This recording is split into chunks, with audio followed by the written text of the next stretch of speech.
जैकबोर्ड class 10 के सभी विद्यार्थियों का आपका स्वागत करते हैं आपके the digital knowledge world institute के इस यूट्यूब चैनल पर। दोस्तों, आप लोग को बता दें कि आप लोग का मॉडल प्रश्न पत्र जारी कर दिया गया है 2025 से 26 का। तो आप लोग जो है इसके जितने भी महत्वपूर्ण प्रश्न उत्तर हैं समय रहते कर लें, क्योंकि आपका एग्जाम जो होने वाला है ना, फाइनल एग्जाम, प्रश्न आपको यहीं से देखने को मिलेंगे। तो दोस्तों, सामाजिक विज्ञान का हम मॉडल पेपर लेकर के आ गए हैं, जिसमें ऑब्जेक्टिव क्वेश्चन आज हम बताएंगे आप लोग को। इसके बाद इसमें सब्जेक्टिव क्वेश्चन भी है, उसको भी कराएंगे, है ना। पहले हम लोग ऑब्जेक्टिव पे ध्यान देंगे और समय रहते आप सारे क्वेश्चन को याद कर लें, समझ लें, ठीक है। अपने दोस्तों को जरूर शेयर कर दीजिएगा। आइए देर न करते हुए शुरू करते हैं दोस्तों आज का हमारा सेशन, और देखते हैं कैसे क्वेश्चंस आए हुए हैं। तो आ गए हैं दोस्तों हमारे प्रश्न पत्र में, देख रहे हैं लिखा हुआ है मॉडल क्वेश्चन पेपर सेशन 2025 से 26।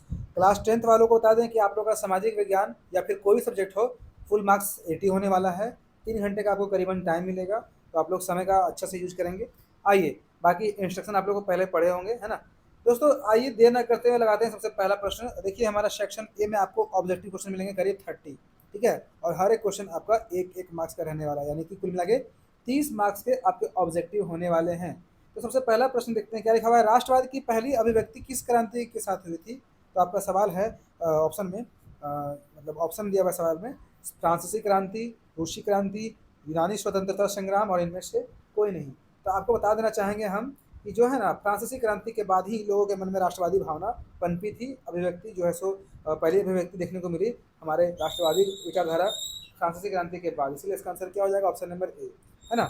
आइए नेक्स्ट सवाल करते हैं। रक्त और लौह की नीति जो है सो का अवलंबन किसने किया था? तो मैजनी ने, बिस्मार्क ने, हिटलर ने, या काबूर ने? तो आपको बता दें इसका आंसर हो जाएगा आपका बिस्मार्क ने, ठीक है। ऑप्शन क्या हो जाएगा? ऑप्शन नंबर बी, बिस्मार्क ने। चलिए सवाल नंबर 3 करते हैं। हिंद स्वराज किसके द्वारा लिखा गया था?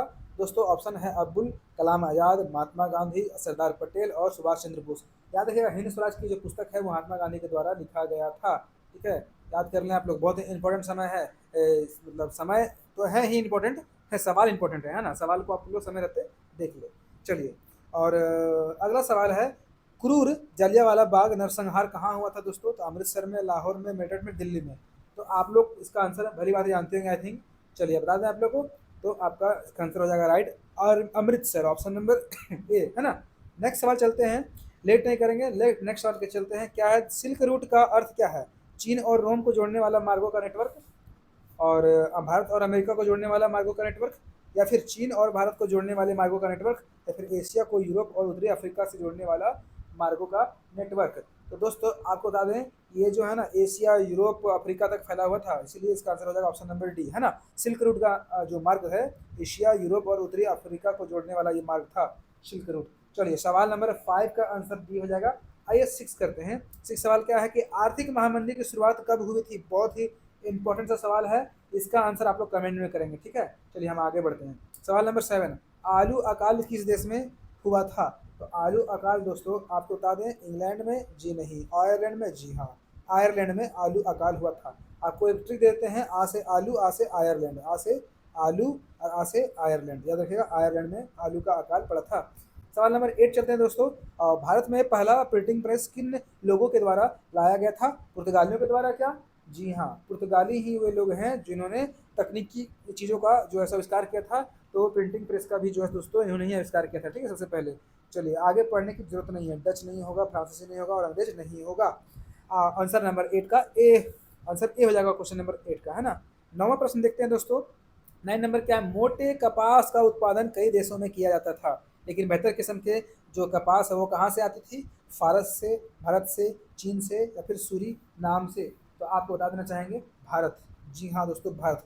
भारत से कपास, भारत से रेशम, भारत से जो है ना नील, ये उच्च क्वालिटी के बेहतर किस्म के चीज़ें यहाँ से उत्पादन की जाती थी। सवाल नंबर 10 है दोस्तों कि किस मिट्टी में लोह धातु की अधिकता होती है? लाल मिट्टी में, काली मिट्टी में, लेटराइट मिट्टी में और जलोढ़ मिट्टी में? तो आपको बता दें, लाल मिट्टी में लोहा का अंश ज़्यादा पाया जाता है, आयरन का अंश, है ना। ला से लाल, ला से लोह, याद रखिएगा, लोह धातु लाल मिट्टी में पाया जाता है। चलिए सवाल नंबर 11 चलते हैं दोस्तों।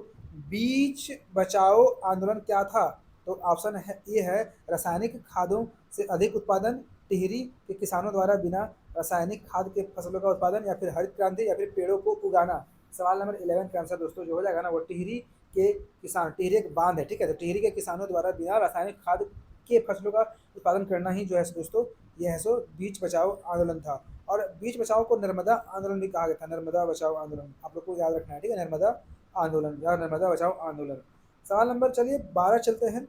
धरातल का कितना भाग जल से ढका हुआ है, तो 1/4 और 2/4। मुझे लगता है कि इसका आंसर है ना, अच्छा आगे पढ़ लेते हैं, 3/4, जी हाँ 3/4 आंसर हो जाएगा, ठीक है, ऑप्शन नंबर 3/4, यानी कि 1/3 जो है सो हमारा धरातल है सो है, बाकी पानी है।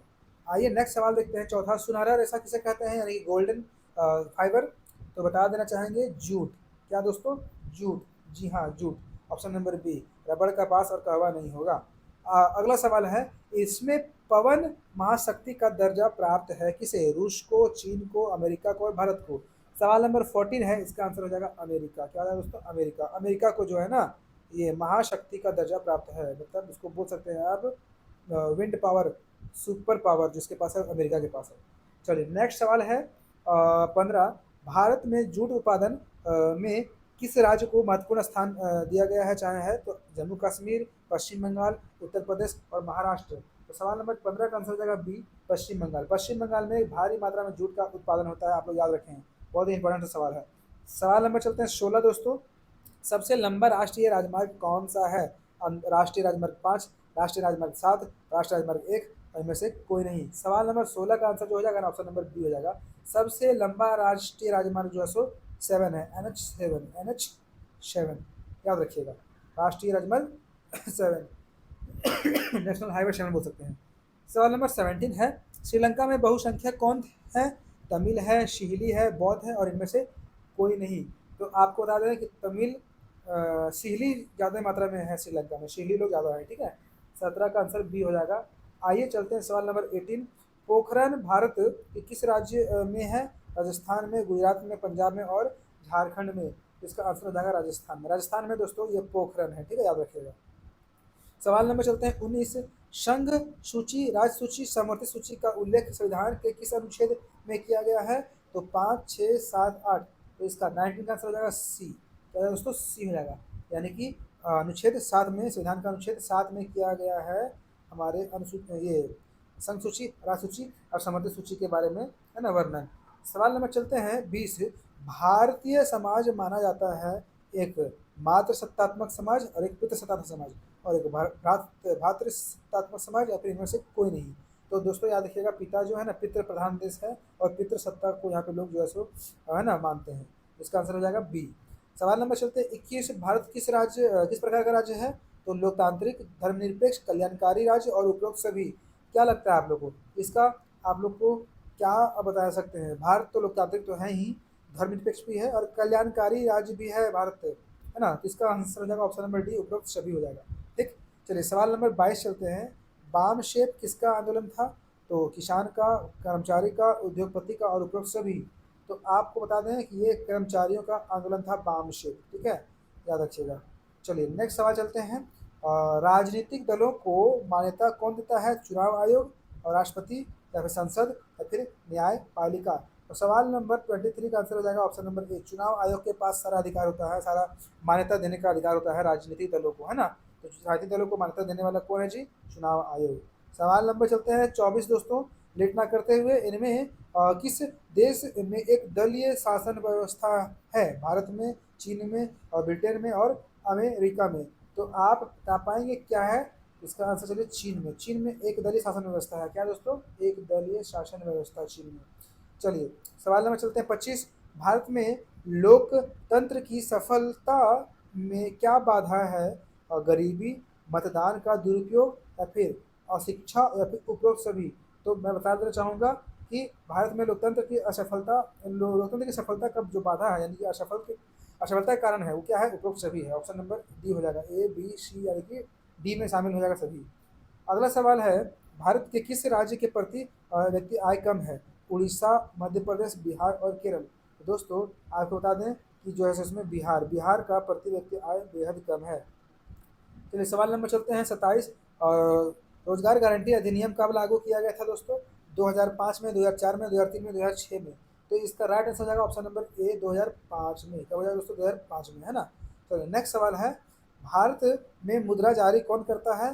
तो वाणिज्य बैंकों द्वारा, और जो है सो ग्रामीण बैंक जो होते हैं वो, या फिर राष्ट्रीयकृत बैंक, राष्ट्रीय बैंक और भारतीय रिजर्व बैंक। तो मुद्रा जारी करने का एक ही बैंक होता है दोस्तों, वो होता है आरबीआई, है ना, रिजर्व बैंक ऑफ इंडिया, भारतीय रिजर्व बैंक। सवाल नंबर चलते हैं 29वां। कागज से बनी मुद्रा क्या कहलाती है? तो पत्र मुद्रा, या फिर धातु, या फिर शाक। तो आप इसका आंसर कमेंट करेंगे, ठीक है। और अगला सवाल चलते हैं, सूचना का अधिकार अधिनियम कब पारित किया गया था? तो अक्टूबर 2005, जनवरी 2006, मार्च 2006 और जुलाई 2007। तो इसका करेक्ट आंसर जो है दोस्तों ऑप्शन नंबर हो जाएगा ए, अक्टूबर 2005 को सूचना का अधिकार पारित किया गया था।